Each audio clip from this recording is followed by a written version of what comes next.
who just refuse to accept what the doctor says, what life have brought their way.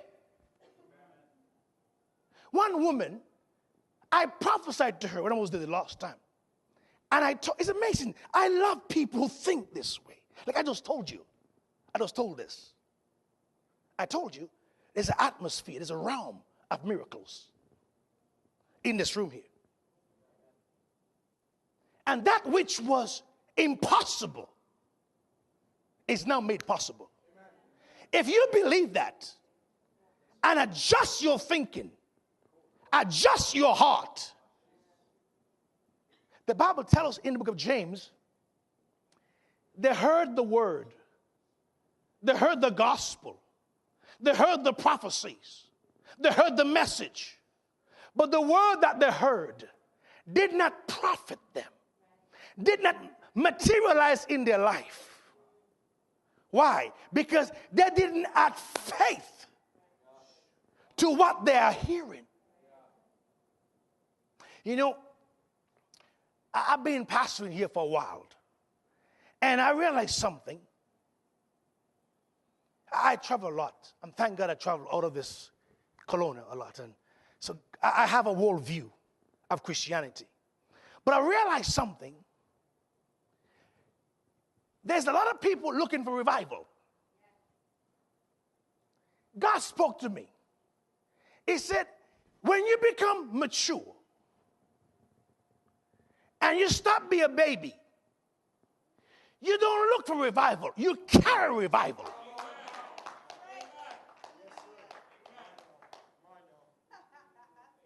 I don't look for revival. It follows me to the hospital. I remember I was in Boston years ago.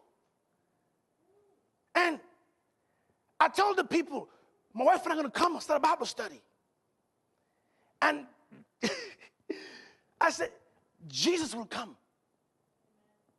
They believed me, literally. And they went around and they said to the neighbor, bring the blind, bring the deaf. There's a black Jesus coming to the neighborhood. True story. They were convinced. And for some strange reason, everyone that came to the meeting was healed. Are you hearing me here? So I just like, so we don't, say I don't look for revival. I carry revival. If you're a baby, you look for revival. If you're mature, you carry revival. You carry the glory with you. You speak and heaven move. Whew. I remember years ago I was here. A woman came. He said, Pastor, my husband is in a coma at the hospital. Can you please come? I said, I will come. The man is there with a tube in his mouth. I lean over to him. I said, Jesus, let your will be done. He came with a coma right in the spot. That's revival.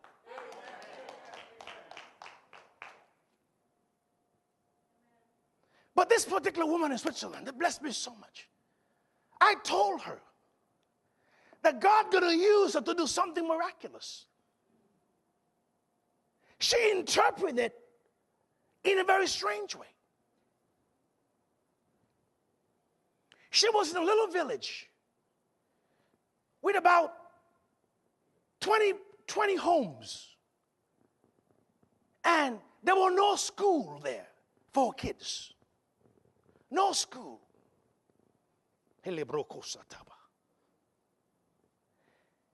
And she had an idea. Maybe I could start a school. But immediately a thought come to her mind. You have no education to start a school. But she had a word from God that she can create something out of nothing. So she set things in motion to start a school. She has no education to start a school. And God told her, this school, the government of Switzerland going to recognize it as a school that give high school diploma. Where's my church anyway? But she had no qualification. But she had a word from God. She had to speak that word. And in 3 months, God started to pull people. A teacher came with a doctorate degree. And all the pieces come together. Now, today she has a school respected by the government of Switzerland.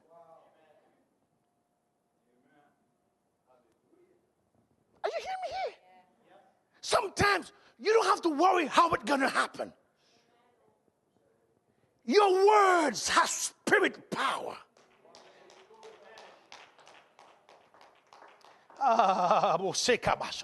Did you ever wonder?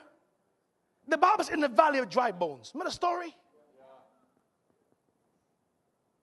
How did the kneecap knew exactly where to go? The kneecap. How did the head know where to go? The arms knew where to go.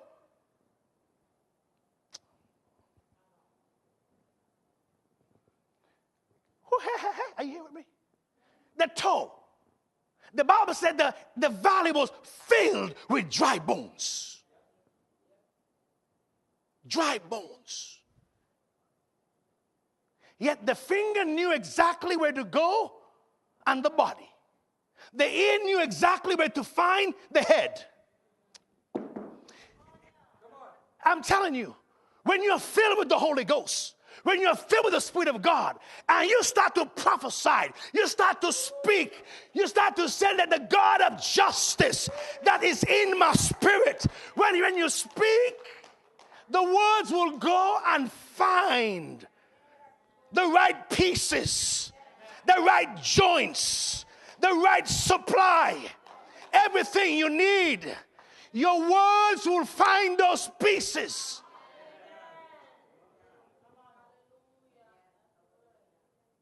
Are you hearing me here? The kneecap didn't went to the face. It went right to the knee. Because the spirit that was in the words of Ezekiel knew everything. That same spirit is in you. That same anointing is in you. So that when you speak and you said, restoration is coming back to my house, the spirit goes out and locate everything that has your name in it.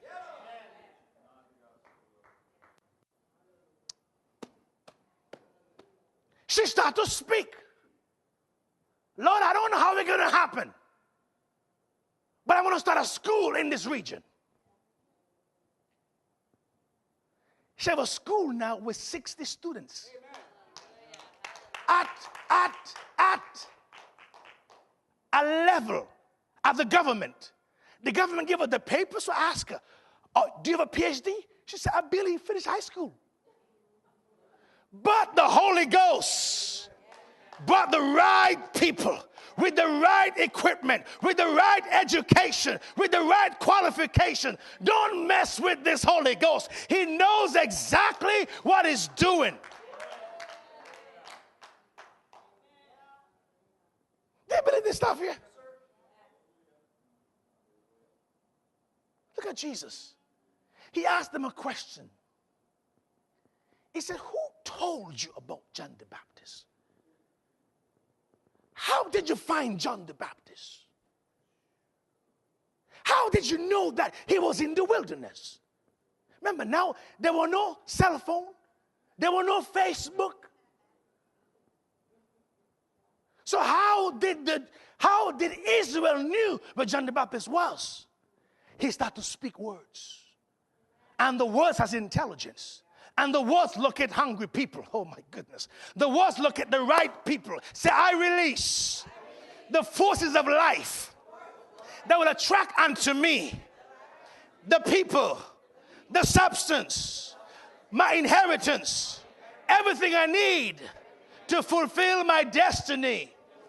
I release the forces of life that will attract unto me this day the substance, the right relationships, everything I need to fulfill my destiny.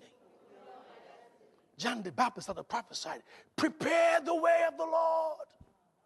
Prepare the way of the Lord. He was in the wilderness by himself, but his words traveled all throughout Judea, all throughout Jerusalem, and it landed on the hearts of hungry people. It landed on the hearts of the right people. If you're a businessman and you start to prophesy, the words will go and find the right clients. I hope I have my church here. He will find the right people. Because you are a person of salvation. God is behind your words. But if you're a baby, you look for revival. Rather than carry revival, you decree a thing, heaven say, I have to move for this one. Hallelujah.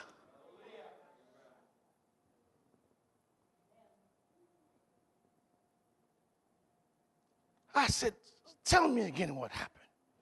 So when you were here the last time, you said this about my life. And I was there. And I started to speak words. And a phone call came in. A teacher came with a PhD. Do you hear what I'm telling you? The right pieces came together. Like Elijah, like Ezekiel in the valley of dry bones. The Bible says he started prophesying. And there was a noise. And the bones came together. And the bones find where they're supposed to go. How? By the Holy Ghost. And I believe we have the same Holy Ghost. I believe we have the same Holy Ghost. I said, I believe we have the same Holy Ghost.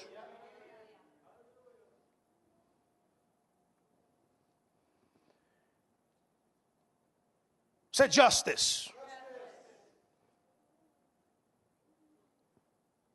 Redemption is incomplete without divine justice.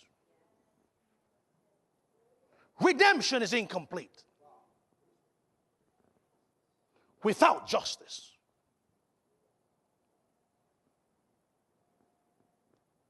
God knew the things that have been stolen from you. God knew the tears you have cried. God knew what you've been through. Have things taken from me. Have things ripped out of my hands in the past. And God told me, son, in this season, all I want you to do is make room for restoration.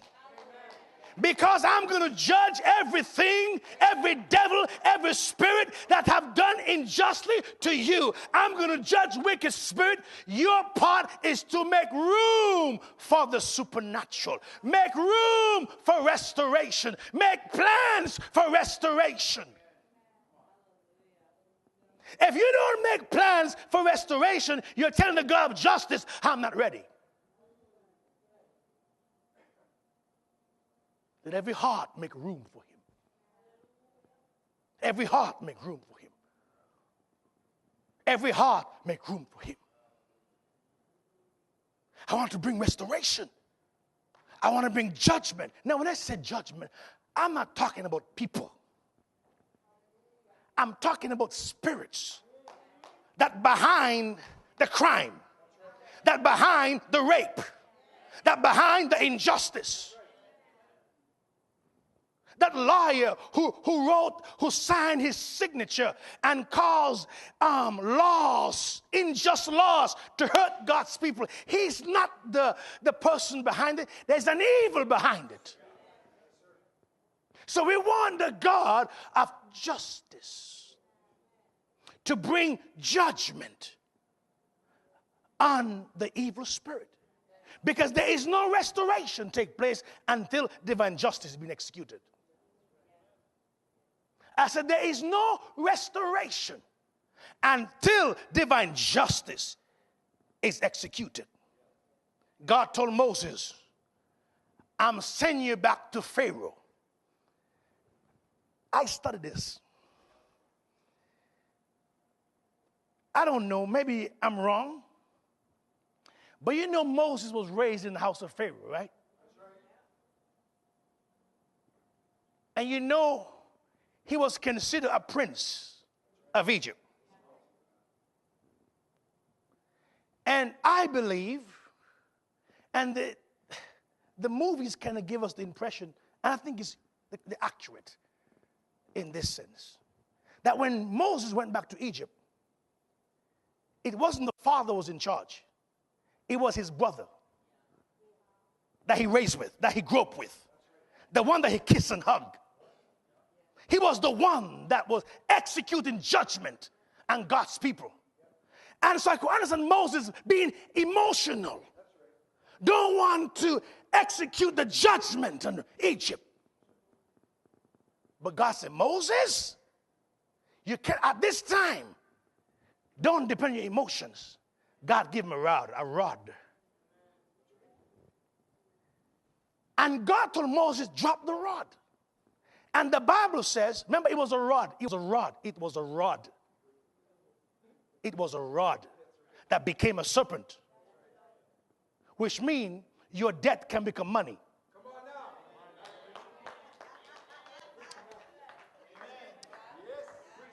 now. Let's go all the way with the supernatural stuff.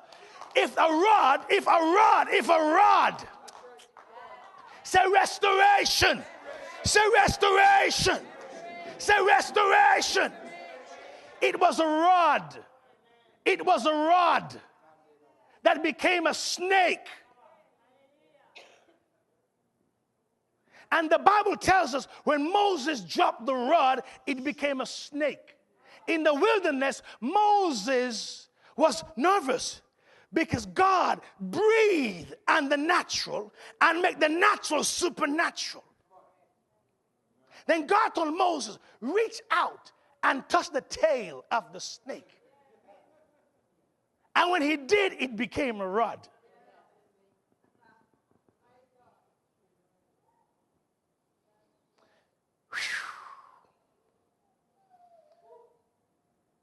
Make room. Make room. These are thoughts that I think when I'm making room for restoration. Are you following me here? And the Bible said Moses' rod. No, the Egyptians' rod also becomes serpent. Remember that story? Which means devils can do certain things.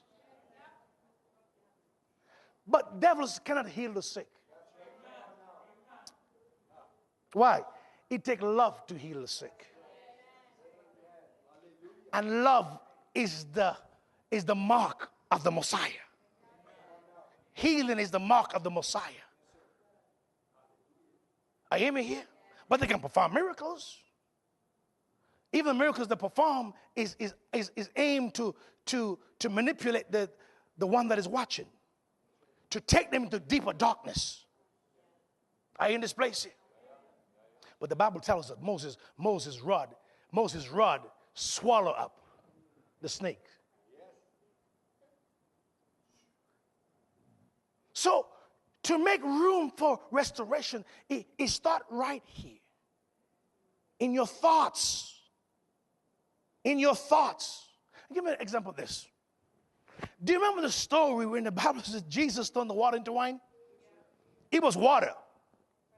The Bible tells us that there were 6 water pots after the purification of the Jews.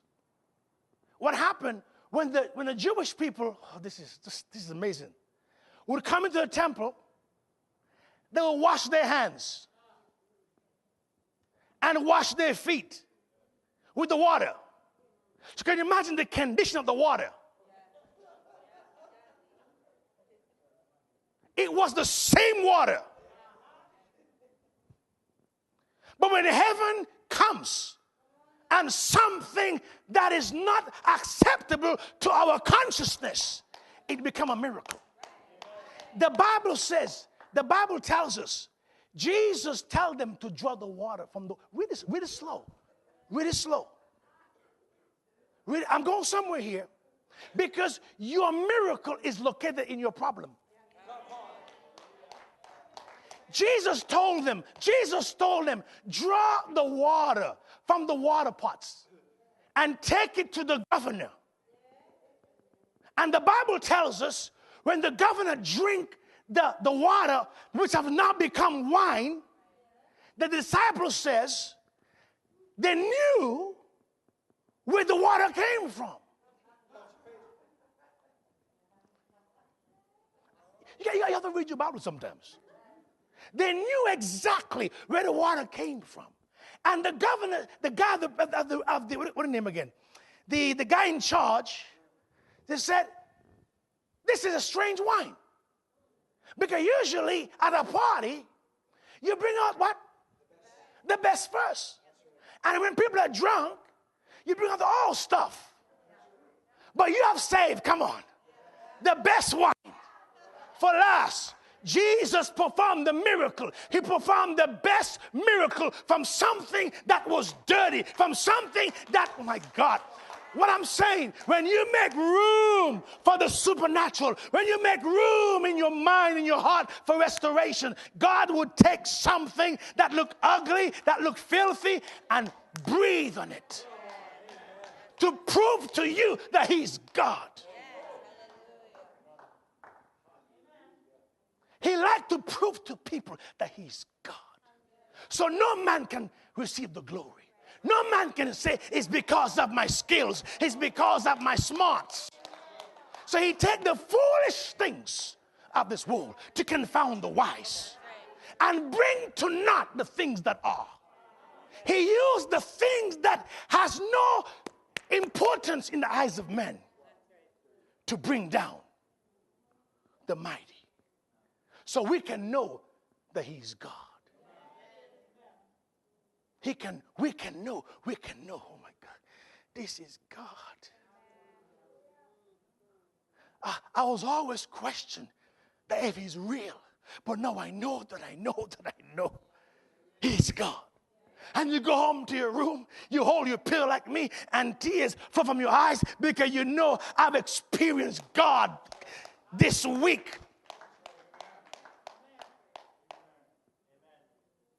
And the level of restoration I'm talking about is restoration that brings tears to your eyes. Restoration that you know is God. Only God can do this. Only God can do this. Only God can do this. You know, there's so many believers today who live such a normal Christian life. They have no evidence in their life that God is real. They have no miracles, no testimony of the authenticity of heaven. And when they experience something outside of their realm of control, they don't know what to do. But I find great comfort when I don't know what to do. I find great comfort when I don't know what to do. He has been proved Himself faithful to me. You know, years ago, when I was in the world, in Vancouver, I had 7 aliases. 7 aliases. One time I was Ali. I was Frederick. I didn't know exactly where it was. And when God spoke to me audibly that day, and tell me I would raise you up and I will send you to the nations of the world to preach my gospel. I didn't fully understand everything. But there's one miracle that stands out in my mind that I know that God is real. Is when the cops came to arrest me.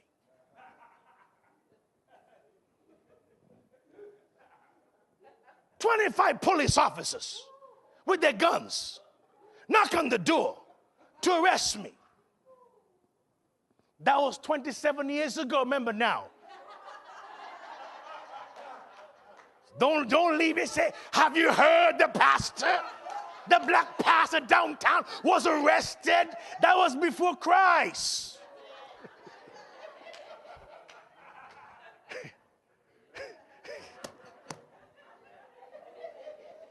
They came in with their machine guns. Bam, bam, bam. Maurice came to the door. Maurice was the guy who was mentoring me. And Gina, "What's wrong?" "We're looking for Ali." "Well, Ali. Ali? Who is Ali?" "The black guy." They came in with a gun. I said, "What's wrong, officers? What's wrong? Who are you looking for?" "Ali." I said, "I don't know who Ali is." The Bible said, "If any man be in Christ, he's a new creation. All things are passed away." I said, "My name is Everton. Don't know who Ali is." They said, "Well, this guy said you." I said, "Oh." Then one lady came and said, "I don't know what's going on, but are you here illegal in Canada?" I said, "Yes, I am." I'm not going to lie. He said, "God is real, he's not real." He said, "In trouble, I will deliver you. In trouble, I will deliver you." Even when you make a boo-boo, he's still committed to your boo-boos. Even you blow it, he's still committed to you. He said, "I will raise you up from the dunghill and cause you to sit with the princes of my people." Oh, hallelujah. Say restoration. Say restoration. He said, "So, you in Canada illegal?" I said, "Yes." He said, "Do you know you've committed every law in Canada?" I said, "Yes, I'm sorry, sir." He said, "We have to arrest you." I said, "Yes, you can do what I want to do." But one police officer came forth, removed the mask from his face. True story. He said, "Tell me your story, young man." I told him, 6 days ago, I was in my bedroom, sitting on my bed, waiting for my girlfriend. I heard a voice from heaven. I told him the whole thing. He started to cry. He said, "Young man, I don't know. I don't really believe what you're saying, but it seemed like you're a nice person." He write a piece of paper. He gave me the address where to go in Seattle to get my immigration papers set. The police officers did that. Then he said, "I want to use your phone to call immigration." I said, "Gina, let him use the phone." He called, and the phone was dead. The phone line was dead. He said, "What's wrong with your phone?" "I don't know what's wrong with the phone." He said, "Young man, I don't know. We're leaving you alone. Go to the States, follow the instruction, get a paper, get your visa, come back and study your Bible stuff." He gave me the instruction to go to Seattle, where to go. But he came to arrest me. But when God is for you, if God is for you, who can be against you? If the God of justice is for you, restoration must come to you. But you got to make room for it. Make room in your mind. Make room in your heart. Make room in your soul. Make room in your thinking. You have to talk restoration. I followed the instruction. My senior pastor took me to Seattle. Even get crazier. Came to Seattle that Monday, but it so happened it was a U.S. holiday. Mean nothing open. So the Canadian consulate was closed. But for some strange reason, the guy that gave the visa decided to come to the office that same day. He came into the office. Do you understand? I'm saying restoration. Everything that's been taken from you is coming back to you. Everything that's been taken from you is coming back to you.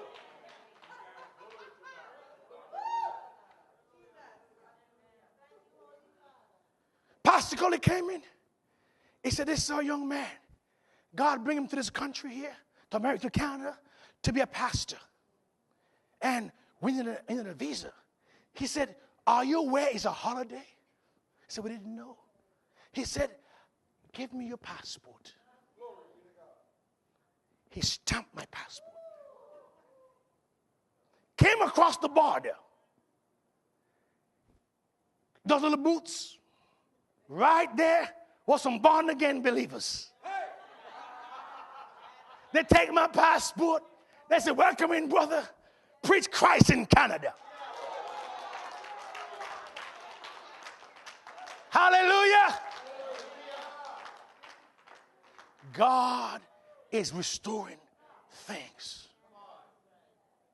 Say, God is restoring things. And you have to be just like the prophet Ezekiel. You may not know how it's going to happen. You may not know where the arm's going to find the socket. You may not know how it's going to happen. All you declared, restoration, restoration, restoration. The bones know where to find you.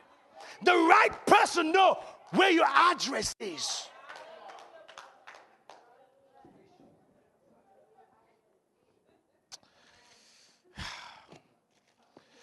Oh my goodness.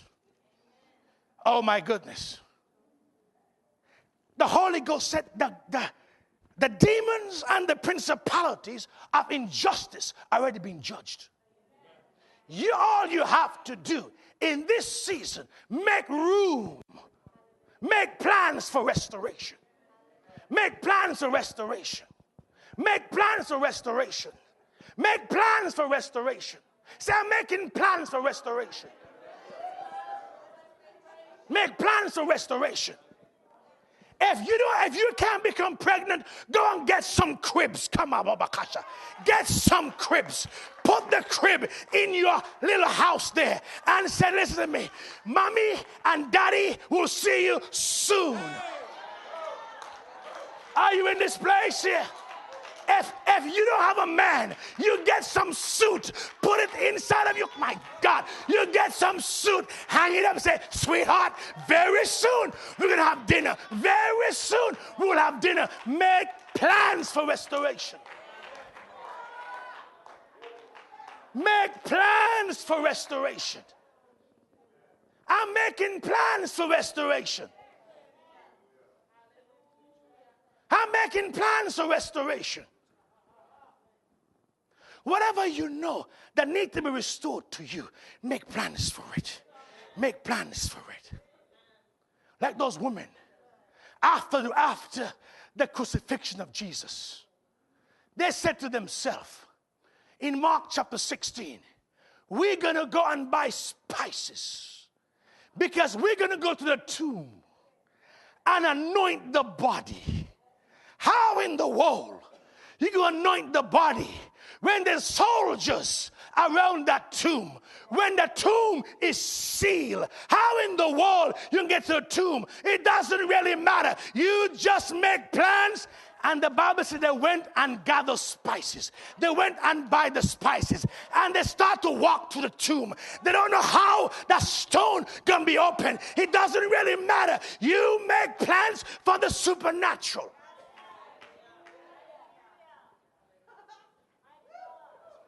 Are you hear me here? They went and bought spices.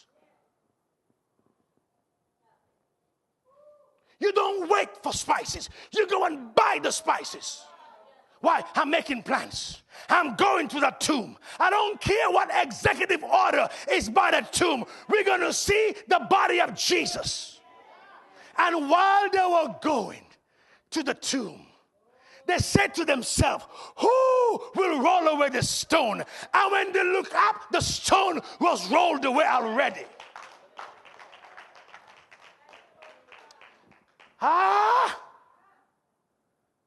And then they met Jesus. And they anoint him, not with burial spices, but they anoint him with their tears. But in their hearts, they made up their mind. We are going to the tomb. We don't know how it's going to happen.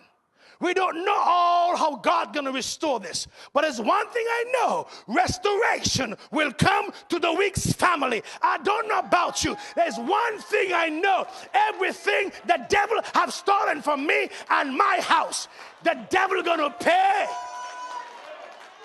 I don't know how it's going to happen. I don't care how it's going to happen. But there's one thing I know. I am going towards that tomb. Oh, God. I'm going towards the tomb. I'm making plans.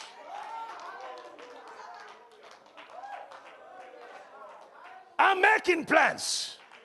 There's some things must be restored to God's people.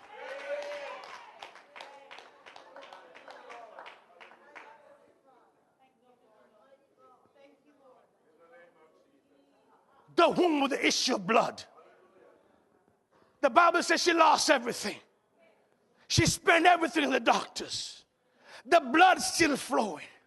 But she heard of restoration. The substance of restoration. She said, if I could find restoration, if I could get to the border of his garment, if I could touch the border of his garment, I know I will be made whole. And the Bible says, most folks will stay at home and pray. But she went. She pressed through the crowd. Sometimes you have to press away all thoughts that tell you that husband is not coming.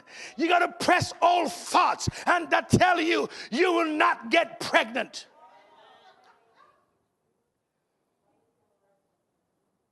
Hallelujah. Hallelujah.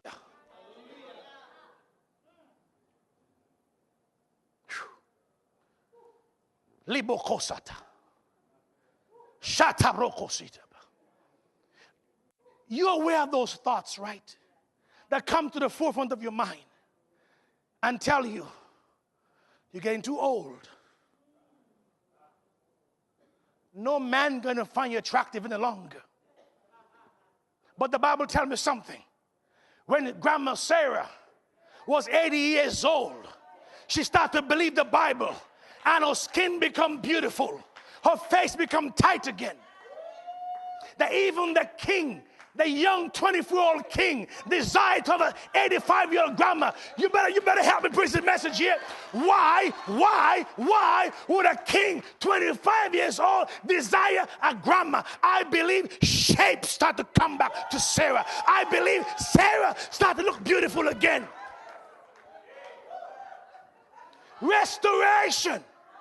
Restoration of body parts, restoration of thinking, restoration of new eyesight, restoration of everything that's been stolen from you, restoration of damaged kidneys, restoration of new blood. I prophesied restoration of everything in your bodies. I prophesied restoration. I wish I could find some justice prophets in this place who can start to prophesy restoration. Restoration. Restoration. Restoration. Restoration.